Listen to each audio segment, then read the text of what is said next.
Genshin's 4.5 banners have some amazing returning characters, as well as Chiori, the new 5-star who, by the way, design-wise looks amazing. I don't know, maybe it's just me, but I obviously love samurai waifus, especially ones with 2 swords. How's it going, everyone? This is Kay, and I hope you have your Primo Gems saved. I'll be breaking down Chiori's abilities along with the other 5-stars, their strengths, weaknesses, to find out who you should pull for. Chiori is a Geo sub DPS who can really excel in single target damage. She's really meant to be within mono Geo teams, or at the very least with another character that can create Geo constructs. Breaking down her talents, her NAs and CAs won't really be used unless you're using her as an on-field DPS. She can infuse her attacks with Geo, but you will lose out on a lot of damage as opposed to having her as a sub DPS. When using Chiori's skill, she'll dash forward then slash upwards, dealing Geo damage, scaling with her attack and defense stats. You can also hold her skill to enter an aim mode. After her skill, she'll summon a doll that will attack enemies every 3.6 seconds, which also scales with her attack and defense stats. The doll has a 17-second duration and the skill will have a 16-second cooldown, so basically, her skill has a 100% uptime. Now, if a Geo construct is nearby or is created by an ally, she can summon one additional doll that will function the same way, but with its own duration separately counted from the first doll. You can only have one additional doll, so this means even if you, for example, create 3 Geo constructs, you'll still only get one. Her A1 passive ties with her skill. After she finishes her Geo attack from using her skill, you can either press the skill button again or the normal attack button. Pressing the normal attack button will give Chiori Geo infusion as mentioned before. Pressing the skill again will switch to the next character on your team, which means unit placement is very important. Her A1 would then have the dolls execute a coordinated attack whenever the active character's NAs, CAs, or PAs hit enemies. The coordinated attacks will equal to her E skill's damage and will last for 8 seconds. One of the doll's coordinated attacks can be used every 2 seconds, but there is a limit of 2 attacks per skill use. Finally, her A4 passive grants Chiori 20% Geo buff when a Geo construct is created. Her elemental burst is just an attack that scales with her attack and defense stats. The talent shouldn't take too much priority, as you should think of it as extra damage for rotations. Even using it every other rotation is enough, as you must prioritize other stats like defense as opposed to ER. So there's lots of comparisons between her and Albedo. Both excel at being off-field Geo DPSs. Both of course have pros and cons to them, such as Albedo being a lot more splashable in teams and can offer utility with ZM buff, whereas Chiori excels in dealing more damage in single target battles and is more consistent since her dolls can't be destroyed, unlike Albedo's flower. Chiori, on the other hand, is more restricted in team builds as she really needs a second Geo unit, but more specifically, a Geo character that can create constructs, so characters like Navia is less viable. Of course, you can certainly use Chiori without her second doll, but you'll be losing out on damage. This is where her C1 comes into play, where as long as you have a second Geo character, she can generate the second doll even without constructs. But locking in such an important ability through constellations is never ideal for free-to-plays or cheap-to-play players. Hell, even dolphins like myself wouldn't really spend the extra money. Her doll's attacks doesn't really have a huge AoE. Now her split scaling for attack and defense can be beneficial. You naturally want defense more since it has higher multipliers, but Chiori scaling partially to attack stats does mean she'll also benefit from attack buffer support. Overall, she has very strong damage output, but oftentimes you will be limited to mono Geo teams, or at the very least, you'll have a double Geo build, similar to how many players will use Albedo with another Geo character, mainly Zhongli. This will mean you will benefit from the element's resonance. She works well with Itto, and getting her SC1 means she'll be very strong with Navia. Chiori doesn't change Geo, but is a great character that expands the Geo roster. The charismatic and lovable Oni is back. As you know, Itto is an on-field Geo DPS who needs a team built around him, typically doing best within a mono Geo team where the 4th slot can be more flexible. When using Itto, you're looking at big Geo numbers instead of reactions, which makes sense since Geo as an element doesn't produce offensive reactions. This does mean elemental armors or barriers on enemies will be harder to break. One thing that's great about Itto is that weapon choice is very free-to-play friendly or low spender friendly. You can craft a white blind or use a serpent spine if you buy the battle pass. Itto is fairly easy to use and deals high damage with good AoE, not to mention great interruption resistance, which means shielders aren't necessary unlike more fragile units like Wanderer, Yoimiya, or Neuvillette. You'll be using his NAs to gain super strength stacks, maxing at 5. This will enable his special CAs that is used after entering his elemental burst state. Ushi, his adorable bull, can help gain stacks as well.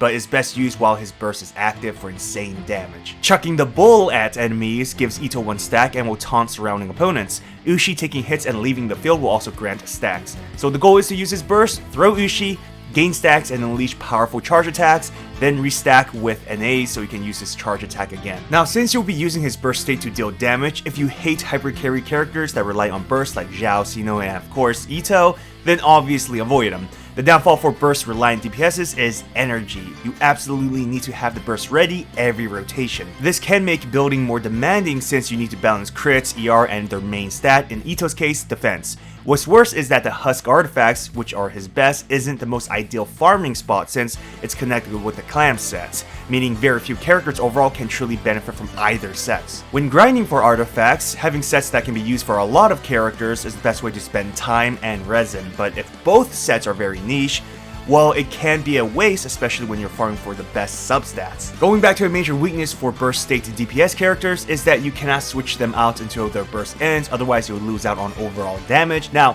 depending on rotations and supports, you can end their burst early, but there are a lot of top tier DPSs that offers more flexibility and forgiveness for swapping out characters. Itto deals massive amounts of damage, and if you like seeing big consistent numbers, you'll have fun with him. He is, however, outshined by many other DPSs in the game that are far more effective in the current meta for a best. To absolutely no one's surprise, Neuvillette is a monster. He offers high damage, great attack range, and AoE, not to mention, he has one of the best elements in the game. Being a Hydro DPS, he can fit into Hyper Blooms and Nilo Bloom teams, as well as Electro Charge or Freeze. Let's not forget about Vape, where you can use Forward Vape to increase his damage, or use him to enable Xiangling. You'll use his skill and burst to generate source water droplets. His main attack is the Water Blast from charge attacks, which requires 3 droplets to instantly activate. Never waste time charging up, it's too slow. What's great is that the source water has a 15-second duration, which allows you enough time to drop them, then switch into your supports to set Neuvillette up, and then swap back into him for his CAs. During that time, he's gaining energy while his skill and burst cooldowns are being reset. Now, you typically want to use his skill whenever you get the chance to charge his burst with particles. His elemental burst is a vital ability for rotations. Also, source water duration is based on when it was dropped. For example, let's say all 9 droplets is out on the field. You use his CA once, which consumes 3. You then drop his skill, producing 3 new droplets with a refresh duration. Now, Neuvillette will consume the closest source water, which means you can accidentally take the newly produced bubbles instead of the old ones. If that should happen, then the old ones will pop and you'll lose out on the extra CAs. Remaining near the droplets is also important because if he's out of range, then the CAs won't instantly trigger. Make sure to farm for the Hunter set, since Neuvillette can naturally self-damage and heal his HP from attacks. This also makes him a strong partner for Furina. Being a Hydro user whose best stats is HP percentage, he'll also benefit from the Hydro resonance. Now, Neuvillette's greatest weakness is his interruption resistance. It's very bad, I mean really bad, where an attack can completely stop his charge attacks. Oftentimes, you'll want to use a shielder for ease of use, otherwise, positioning is very important. Regardless, he's an extraordinary character, one who's currently dominating Abyss. He's self-sufficient, works well within multiple teams, and can deal high damage. You can't go wrong with pulling for Neuvillette. The great Kazuha needs no introduction. He deals damage, offers crowd control, and is one of the best damage supporters in Genshin Impact. When swirling, his A4 passive will buff everyone's elemental damage based on whichever element was infused. The buff scaling is by 0.04% for every EM stat he has. What's amazing is that he can buff different elements at the same time, meaning if you're using a Vape team for example, Kazuha can increase the elemental damage of both Pyro and Hydro. This is known as a double swirl. Keep in mind, there is a priority in terms of which elements will be absorbed by his talents. Pyro takes highest priority, then Hydro, Electro, and lastly Cryo. Now on top of the elemental damage boost, you'll use the Viridescent set on Kazuha, which shreds the elemental resistance of the element he swirled with. The combination between his elemental buff and the VV debuff is the reason why Kazuha is so good within offensive reaction teams. His skill also offers crowd control, though not on the same level as Venti. It can still stun and bring enemies in, making AoE attacks even more effective. His skill has 2 actions, the pulling effect in which he launches himself up into the air, then the plunge attack. Holding the skill creates a larger AoE and is stronger than just tapping it, but it does take more time to charge up and has a 3-second longer cooldown. Now, I would recommend not neglecting Kazuha's normal attack talent even if you're going for an all-EM build. Despite his skill and burst being the main kits, you'll lose out on plunge damage if it's not leveled up. Since you'll be using his skill a lot, you might as well just increase the damage. His burst is phenomenal for continuous AoE attacks and is meant to be infused with an enabling element. As an example, you want to infuse Hydro so you can create a water cyclone that will consistently apply Hydro to enemies so that your Pyro driver can vape. There are a few exceptions, of course. Example would be Child International, where his Hydro application is so fast, you want to use Kazuha to infuse Pyro for his burst instead. So thanks to his burst, Kazuha can act as an off-field secondary enabler. You typically want to build Kazuha with full EM. There's nothing wrong with having an animal crit build on him, but generally, Kazuha will out-damage a crit build if there are 2 or more enemies due to the amount of swirls he can trigger. Even if swirls lose out, the elemental damage buff he offers will result in higher overall team damage. Basically, build EM for better team damage or build crit for higher individual damage for Kazuha. There are 3 issues you'll experience with him. First, he needs EM main stat artifacts, which are among the lowest drop rates in the game. What's worse is that you need at least 2 5-star EM Viridescent sets, allowing at least 1 to be an offset. We all know how frustrating farming artifacts can be, and farming for EMs is a nightmare. Second problem is ER. You'll need to spam his burst often, so generally around 160% plus will be enough. Thankfully, a full EM build doesn't require crit substats. If you do have them, I mean that's great, but ER and EM substats are the priority. Now, this goes back to problem number 1, where now you need to farm VVEM main stat artifacts with ER substats, which won't always happen. The third problem is, he is a bit technical to use. As an example, with Child International, if you don't double swirl, losing out on the Hydro buff means losing out on a lot of damage. You can certainly still defeat bosses and 3-star Abyss, but in order to maximize Kazuha's potential, you'll have to use him properly. So, who should we pull for on the 4.5 banners? We have 2 S-tier units, both Kazuha and Neuvillette are must-haves. But if we can only choose one, who should we choose? Kazuha has the highest priority. He is a support unit that further enhances so many DPSs in the game, Neuvillette included. He's still one of the most used characters for Abyss and can be placed within many top tier teams. He offers CC, elemental buffing, and shredding, deals decent damage, so overall, he's one of the best supports you'll ever have. Now, if you aren't looking for that S tier support character but would rather have an S tier DPS character, Neuvillette should be your next choice. His damage is phenomenal, not to mention the range and AoE helps a lot. He uses one of the best elements in the game and is very easy to use. His main issue is interruption resistance, being one of the more fragile characters in the game.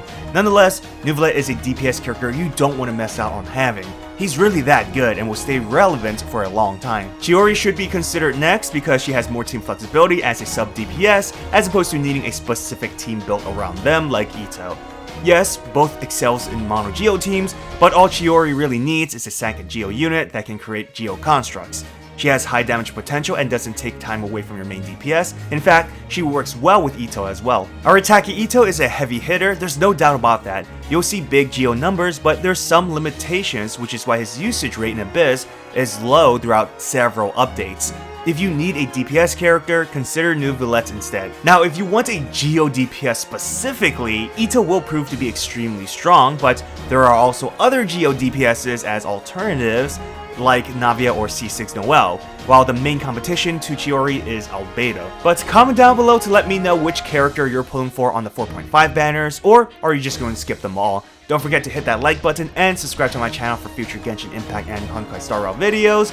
Till next time everyone, good luck on your pulls.